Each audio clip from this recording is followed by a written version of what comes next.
Shalom, shalom, shalom, shalom. As always, first I want to give all the praises and the glory to Yahweh, Ba'ashem, Yahushai, Ba'ashem, Rakah, Kodash. Yahweh is the name of the Most High. Yahushai is the name of the Son, who the world ignorantly calls God and Jesus Christ. Double honors to the apostles and to the elders of Great Millstone, and to the hopeful elect of the house of Israel. Now, when I see these major events take place, I always look to see where do the children of Israel, the true children of Israel, fit into all of this. Every major event I see take place around the world, I always look in to see where the true children of Israel fit into this. Now, many people have forgotten what Libya was doing and continue to do after they murdered and hung Mohammed Gaddafi. After they turned against Gaddafi with their European allies, many people, especially the Israelites, those of us that woken up to the truth of the scriptures, have forgotten what Libya did to the children of Israel when they was just trying to pass through. So when they see this almighty judgment that they received in the city of Derna 2 days ago, with the flood that wiped out a whole city, they were very distressing scenes to look at, but you must understand, the Most High, Yahweh, it's like the Bible says, right? It says, God is not mocked. Whatever a man soweth, so shall he reap. So let me remind you what Libya was doing to the children of Israel when they was trying to pass through. This reminds me of the story of Moses when they were trying to pass through the king's highway and the Edomites came up against them. Let me remind you what the Libyans were doing to the children of Israel that were fleeing the west coast of Africa on their way to come to Europe. They was going through, Libya was the last place they was trying to get through before they made their way to Europe. Let me remind you what the Libyans did to them. Without further ado, warning, the following footage may be distressing for some viewers.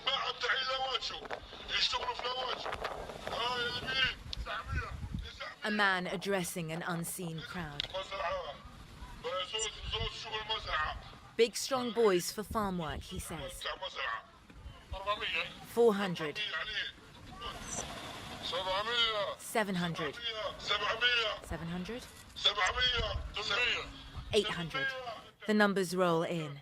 These men are sold for 1,200 Libyan pounds, $400 apiece. You are watching an auction of human beings. Another man, claiming to be a buyer. Off camera, someone asks, what happened to the ones from Niger? Sold off, he's told. CNN was sent this footage by a contact. After months of working, we were able to verify the authenticity of what you see here. We decided to travel to Libya to try and see for ourselves. If they don't want to take us to Italy, let us take us to our various countries. These men are migrants with dreams of being smuggled to Europe by sea. Excuse me, can I speak more? We are going inside. Have a seat in your place. Have a seat in your place. They come in their thousands from Niger, Mali, Nigeria, Ghana. It's hard to believe that these are the lucky ones, rescued from warehouses like the one in which we witnessed the auction. They're sold if those warehouses become overcrowded or if they run out of money to pay their smugglers. Of these rescued men, so many here say they were held against their will. It doesn't take us long to find victory. Just take us home. No food, no water. Just take us home. Want to go? No food, no water, nothing. Victory was a slave. We know that some people are being sold. Yes. Some people are being sold. Is this something you've heard about? Can you tell us about Sure. that? Tell us. I was sold. What happened? On my way coming, I was sold. Merciless beating. If you look at most of the people here, if you check their body, you see the mark, they're beating. With electric, even your boot or they took something like a sharp object. Understand? most of them lost their life there. I was there, the person who came to buy me give the man money. They take me out home. So the money was not even much. Other migrants now start to come forward with their stories. They took people to work by force. Even where we are at the seaside, where we are working the work, they will be beating you when you are working the work. I'm doing your work. They will be maltreating us. Higher, higher, higher, higher, higher.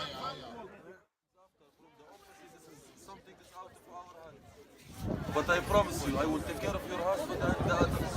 Anas al-Azabi is the supervisor here. With no international support, it's his job to look after the captured migrants until they can be deported. He says every day brings fresh heartbreak.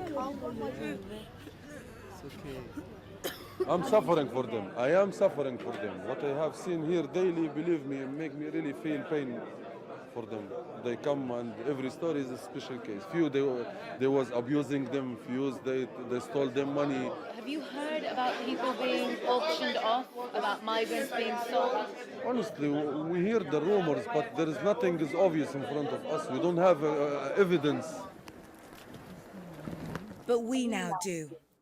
CNN has delivered this evidence to the Libyan authorities, who have promised to launch an investigation so that scenes like this are returned to the past. Na'am al-Bagher, CNN, Libya.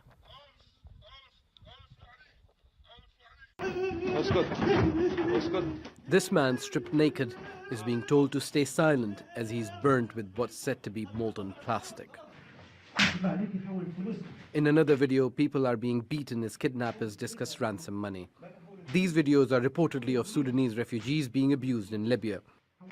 Al Jazeera cannot verify the pictures. But the humiliation and abuse of African migrants here is not new. Libya is a major hub for human smugglers and traffickers who use the country as a transit for a perilous boat journey to Europe. Some officials have been accused of taking bribes to free people from illegal detention centers where people are kept under inhumane conditions.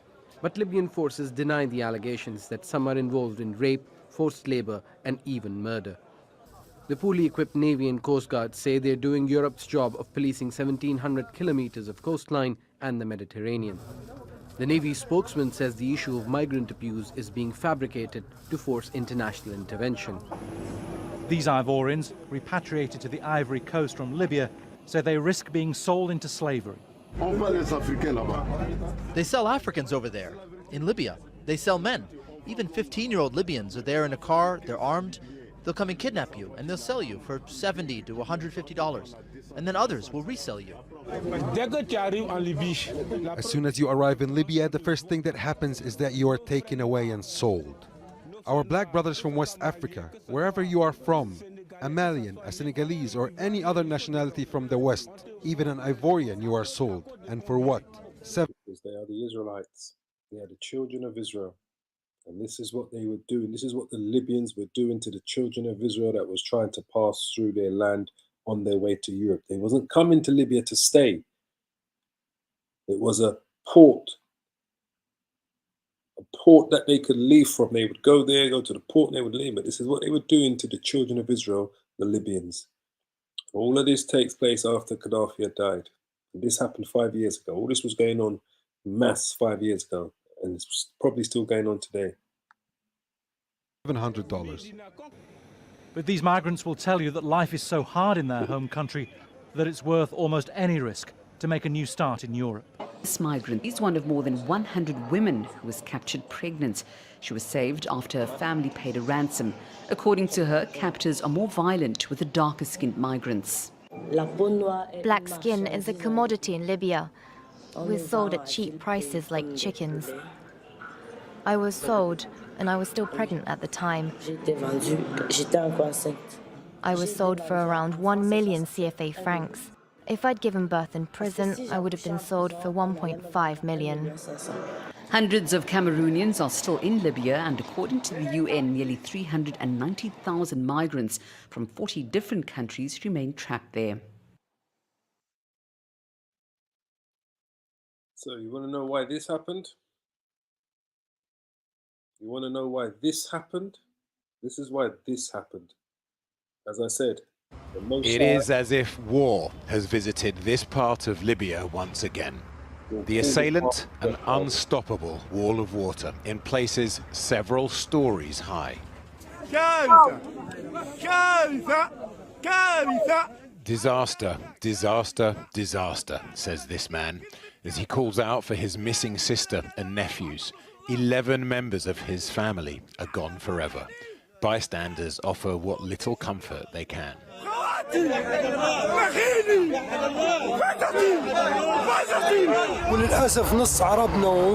The whole districts of my aunties and cousins are gone. It's a genocide. This inland tsunami hit in the depths of night. No warning, no time to get to higher ground. Before and after. With thousands missing, presumed dead, for so many Libyans, it is an awful, haunting waiting. What's increasingly apparent, these raging floodwaters are a catastrophic outcome of climate breakdown, putting further stress on fragile geopolitics and poor infrastructure maintenance. One of the hottest summers on record, and Saturday afternoon, after swamping Greece with record rainfall, Storm Daniel absorbs huge amounts more moisture as it barrels across a superheated Med. Sunday morning, it arrives at the Libyan coast. Sunday evening, it's well inland. Some point very early Monday morning, the first dam collapsed.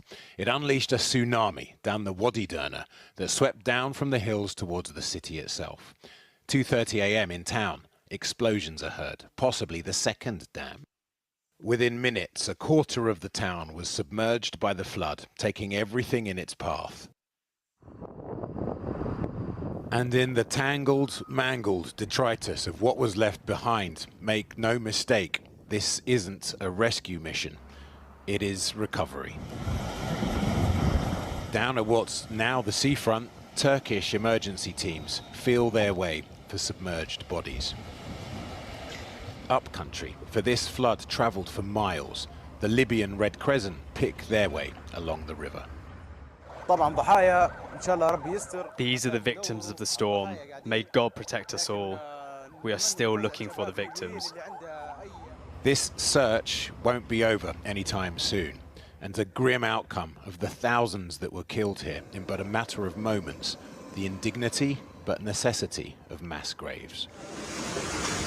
The city's only hospital flooded, communications still down, bridges ruined. The only sure way in for help, helicopter. And latest estimates, Derna's human loss, over 5,000 dead, 10,000 still missing, at least 20,000 displaced. But no one knows for sure just yet. When the storm came, fractured Libya was ill-prepared. Half a year's rainfall fell in just 24 hours. In daylight, as much as a quarter of the port city of Derna is revealed to be gone. Engulfed by floodwater after 2 mountain dams failed. Families were washed out to sea as they slept. The grim work to retrieve the lost is underway. Locals working alongside the army are helping to remove the dead, which now number in their thousands. Bodies are being washed ashore by the dozens.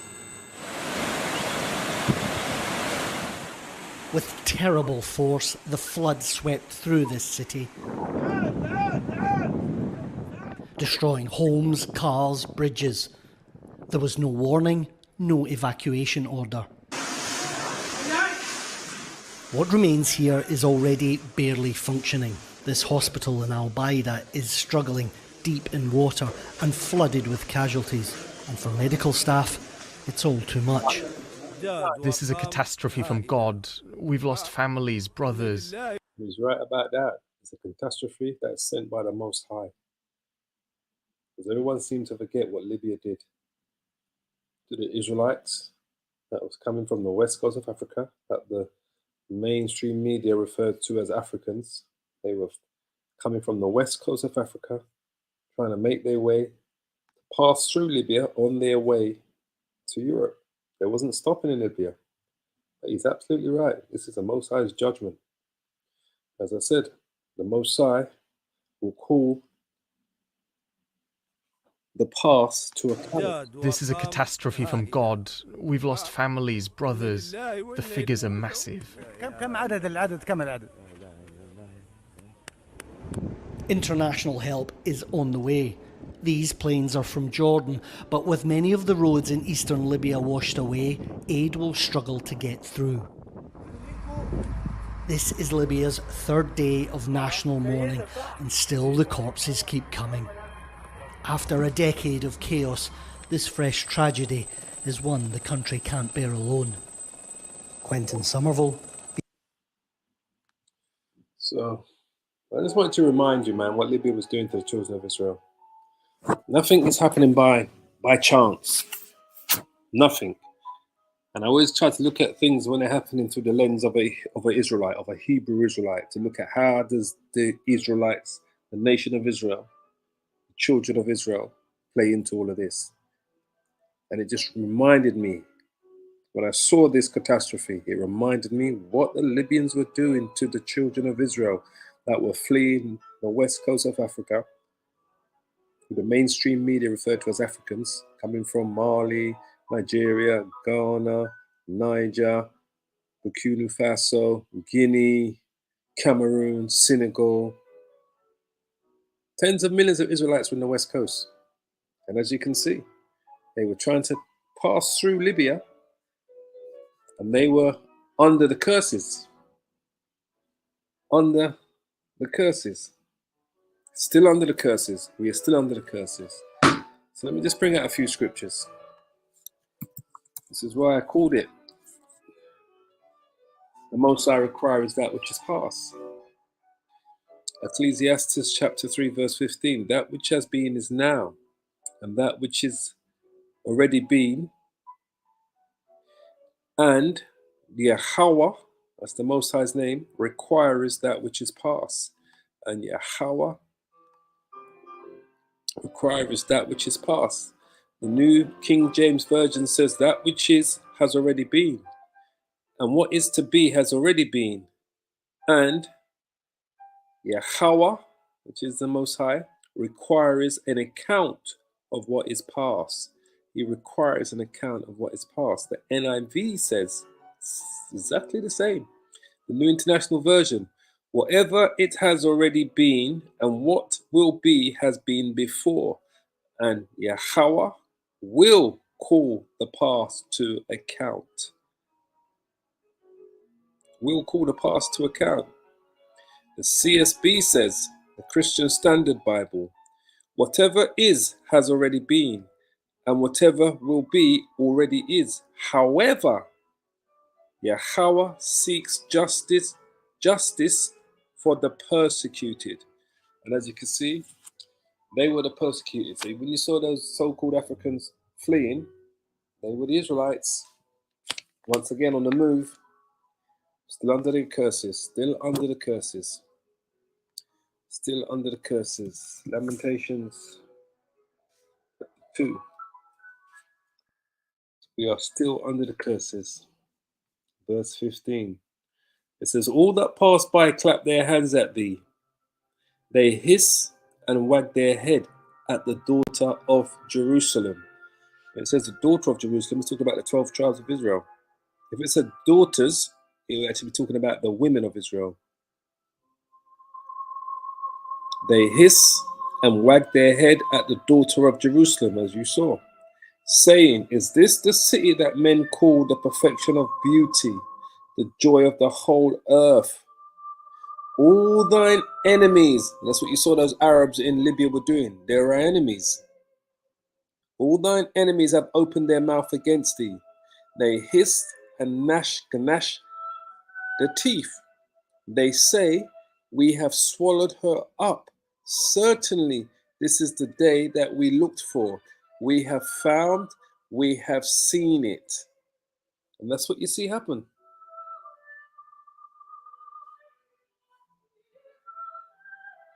This is what they done. Just quickly check what the NLT says. All your enemies mock you, Israel. They scoff and snarl and say, we have destroyed her at last. We have long waited for this day, and it is finally here. And that's what we witnessed. All they was asking for was a safe passage through to make their way to Europe. What did they do? They raped the women, they took the men and the women, they sold them into slavery, they beat them, they abused them, they oppressed them. What the hell did those West African countries do to Libya? Not a single thing. Libya was destroyed by Esau, Edom, the Edomites, the so-called white man, but yet they took their wicked frustration out on the West Africans that was passing through Libya to make their way to Europe. I'll never forget this story, how big it was 5 years ago.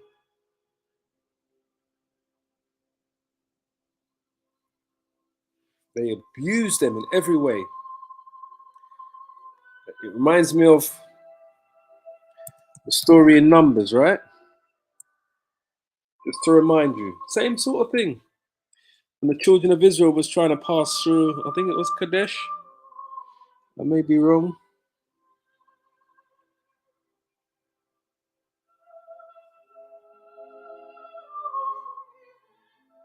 Here it is. Numbers chapter 20, verse 14. And Moses sent messengers from Kadesh unto the king of Edom.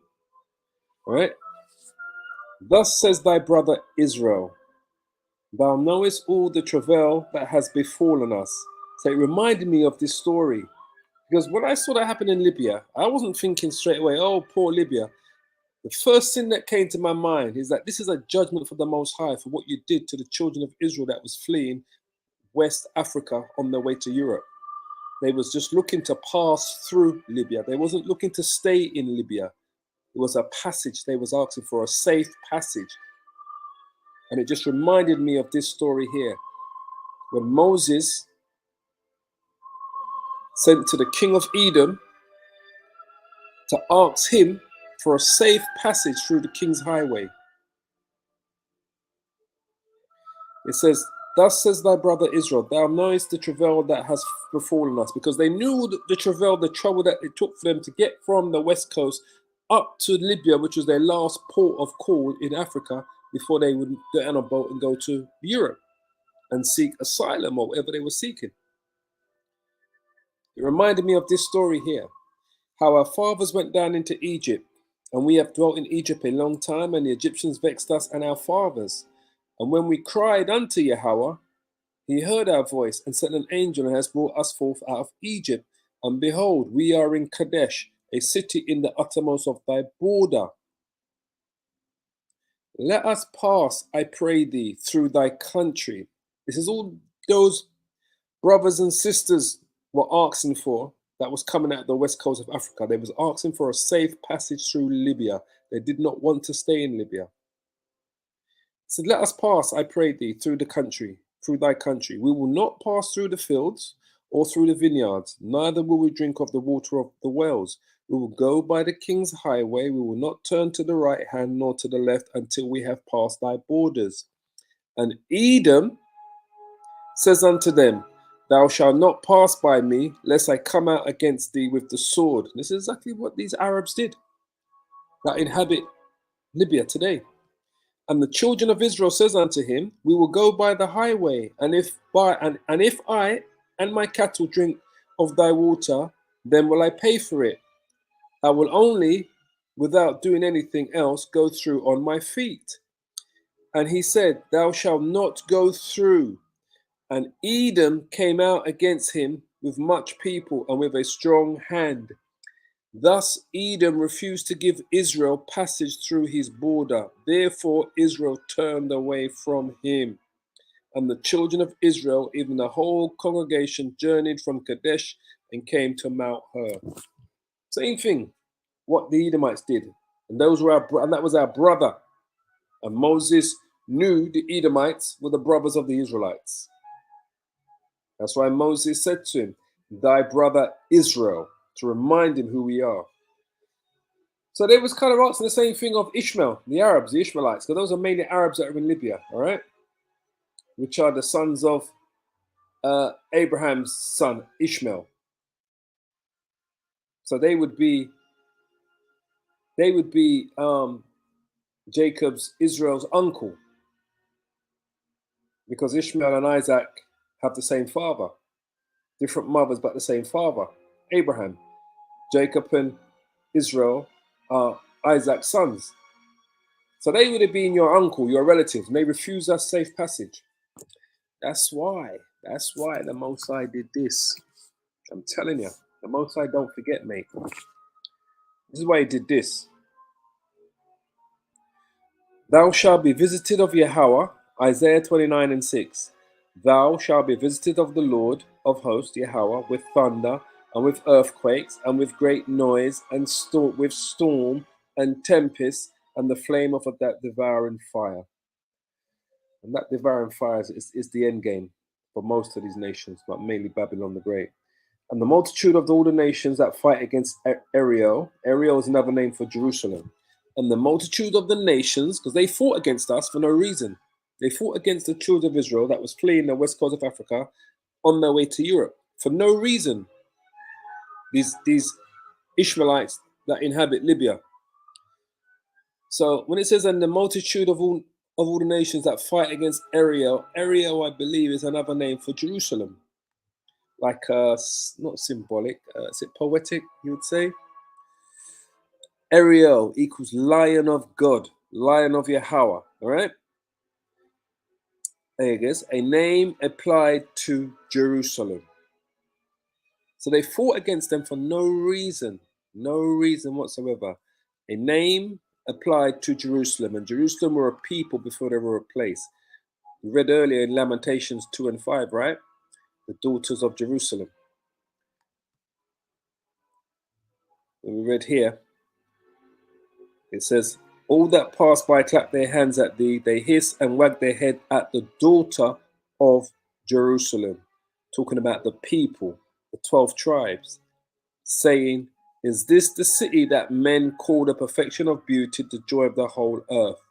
Isaiah 29, when it says, and the multitude of all the nations that fight against Ariel is the daughter of Jerusalem, the 12 tribes of Israel. It's another name for Jerusalem. It says, even all that fight against her and her munitions, and that distress her, shall be as a dream of a night vision. That's going to be their end game. They're going to be like a dream of it. It's going to be like it never happened. They're going to be like a dream of a night vision. All these nations, because when the Lord truly lifts us up into our power, once the Lord truly comes back to rise up the 12 tribes, starting with the elect, the 144,000 and the elect of Israel.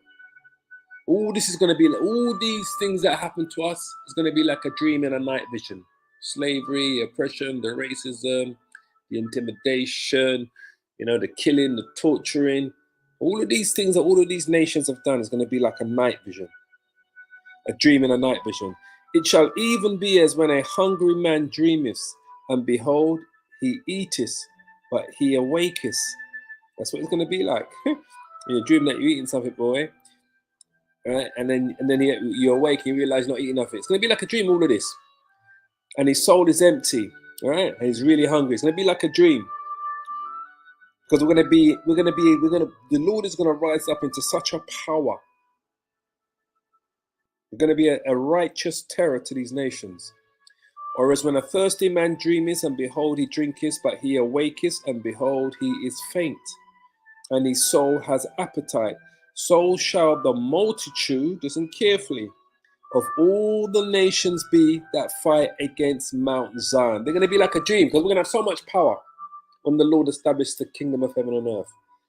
It's going to be like a dream. It's going to be just like Lord said, so shall the multitude of all the nations be to us that fight against Mount Zion. Mount Zion is another name for the 12 tribes of Israel. It's all going to be like a dream. It's all going to be like a dream. And this is why I go back here when it says here, NLT, all your enemies mock you. They scoff and snarl and say, we have destroyed her at last. We have long waited for this day. And it is finally here. It's going to be like a dream.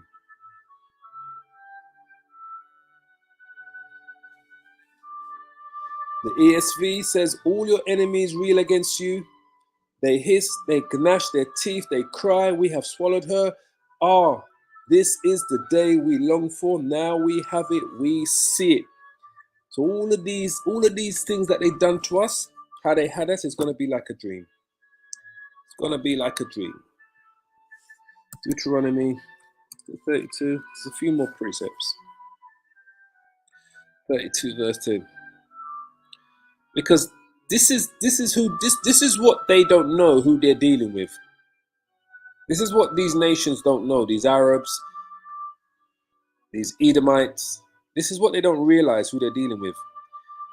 Deuteronomy 32 verse 10. He found him in a desert land and in a waste howling wilderness. He led him about. He instructed him. He kept him as the apple of his eye.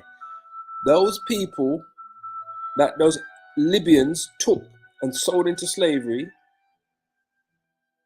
in the 21st century, while they was only trying to pass through to make their way to Europe, raped their women, they tortured them, as you saw, they oppressed them, they kidnapped them. What they don't realize, all those people that they had in their hands, or the majority of them, should I say, are the apple of the Most High's eye. These are the Most High's people. These are the children of Yasharallah. Zechariah 2 and 8, I believe. For thus says the Lord of hosts, after the glory has he sent me unto the nations which spoiled you. So Libya is a nation that spoiled the children of Israel. That's one of the nations.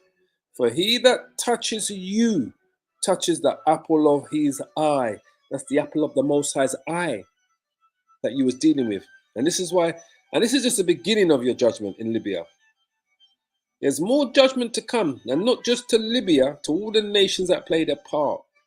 But I'm telling you, that flood that happened in the city of Derna, that was the Most High bringing a judgment on them for what they did to the children of Israel 5 years ago, and are continuing to do today, that are trying to pass through, to get through. They're just trying to get through to Europe.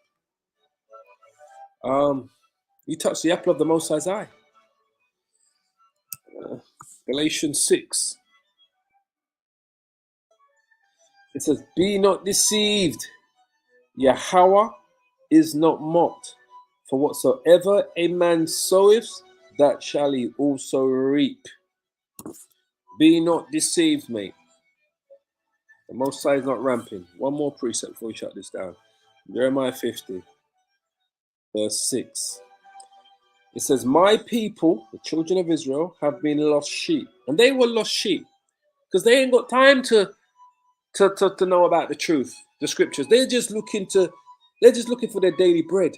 That's all they were looking to do, was try to get somewhere where they can be able to get their daily bread, to earn enough money to pay for their daily bread for them and their family. That's all they were looking. They haven't got no time for what we are doing. Prophesying, preaching, teaching. Their first priority is just to feed themselves, and that is totally understandable. So we're here to feed, to let them know that they are the Most High's lost sheep, and the Most High will not forget them in their plight. He sees their plight and he will deliver them, because the Most High is a merciful God, and he understands not all of Israel is going to be able to get the gospel. So the Most High will hear their plight. My people have been a lost sheep. Their shepherds have caused them to go astray. That's why they're running, because the shepherds in their own country have caused them to go astray. They have turned them away on the mountains. They have gone from mountain to hill, from one country to another. They have forgotten their resting place, and they have. All that found them have devoured them. So when they was coming through Libya, they devoured them. They abused them. They raped them. They sold them. They incarcerated them. They didn't show them any mercy, the Libyans. All that found them have devoured them, and their adversaries said, we offend not. That was their attitude. We ain't done anything wrong, because they have sinned against the Lord. And I always say this, I do believe that the elites of those countries, those people, know that those are the children of Israel. The inhabitants of justice, the habitation of justice, even the Lord Yahweh, the hope of their fathers. And like I said, this mainly takes place in Babylon the Great, but this still applies to what was going on, because we are scattered to the four corners of the world. It's a sad state of affairs, but like I said, boy, I never forgot what those Libyans did to them. That's why when I saw that flood that took out the whole city, I said, that's the Most High judging you for what you did to his children that was just looking for a safe passage through your country on their way to Europe. So I'm going to leave it there. I just really wanted to bring that to the forefront, boy. I needed to bring that to the forefront. And still the corpses keep coming. After a decade of chaos, this fresh tragedy is one the country can't bear alone. I want to give you the praises and the glory to Yahweh, by Hashem Yahushua, by Hashem Rakah Kodesh, double honors to the apostles, the elders of Great Millstone. As I like saying, keep praying, keep safe, repent, and hold on.